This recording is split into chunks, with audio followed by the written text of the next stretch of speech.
Yeah, for the second module assignment ATMS 523 Dask and for computing weather, I make code. This one is very long. It start from preparation, and then yeah, preparation for the data to see the precipitation climatology. This is more or less same with the explanation from the teacher, from the professor, sorry. And then yeah, for the first problem, I compute the daily precipitation, and this is actually not too long after I did this one because I need to resample.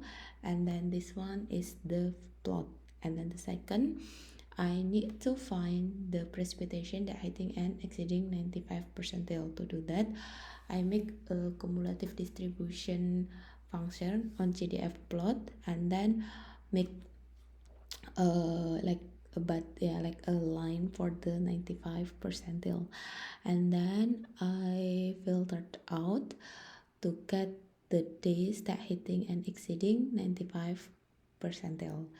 This one is the code. After that, yeah, this one is like additional step, but I did it because yeah, actually this code made me like crazy because I need to restart my kernel like several times. That's why, to avoid run large data from the start, so I save the data and then just recall it.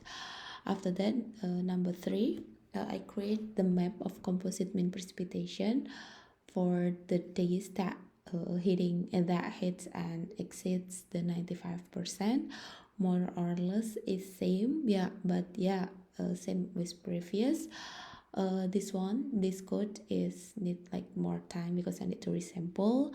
And this one is the mean daily composite of extreme precipitation. And here we can see that Jakarta and its surrounding has like a large mean, like a larger mean. And then I to calculate the anomaly, to plot the anomaly map, I calculate first the mean only for the DGF, December, January, February, and then yeah, just simple equation like anomaly can be get from subtract the mean extreme from can be extract the mean DGF from the extreme. And this one is the plot. And then for the create a map, and then for number 4 is create a map of the global mean. This is like a crazy thing because yeah, I did like several times to edit the code and to make sure that the list is correct, and I call or I retrieve the correct data.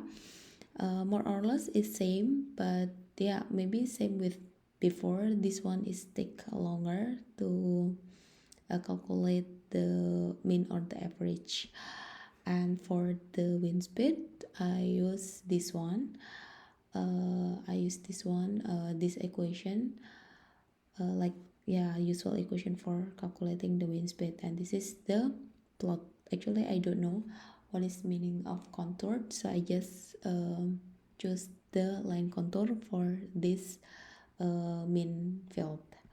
Also same for the specific humidity, but here bit different for the total column water because the name format also and everything is bit different from the 3 previous variables. That's why I did like manipulation data, like data manipulation. So after I select all of UDC, I normalize to 00 because if I need to filter out for the extreme days, I need to have like a same index time. That's why I manipulate it, and then yeah, as usual, I compute the mean, and this is the plot. And then the last problem is calculate and create a map of anomaly. Actually, this is a bit shorter than the previous tab, the previous problem, because the path files and the name is bit yeah, it was already demonstrated by the professor. So yeah, it was really helpful.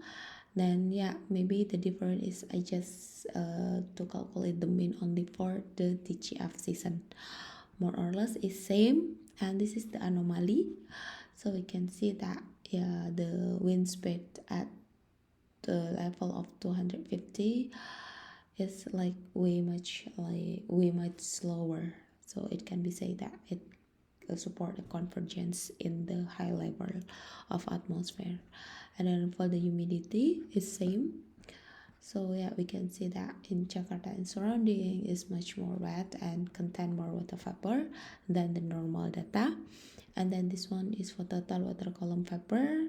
The calculation is same, but I'm not happy with this result because the results, I mean, like I can't explain it because it's a bit weird, because it's like the total column water is lesser.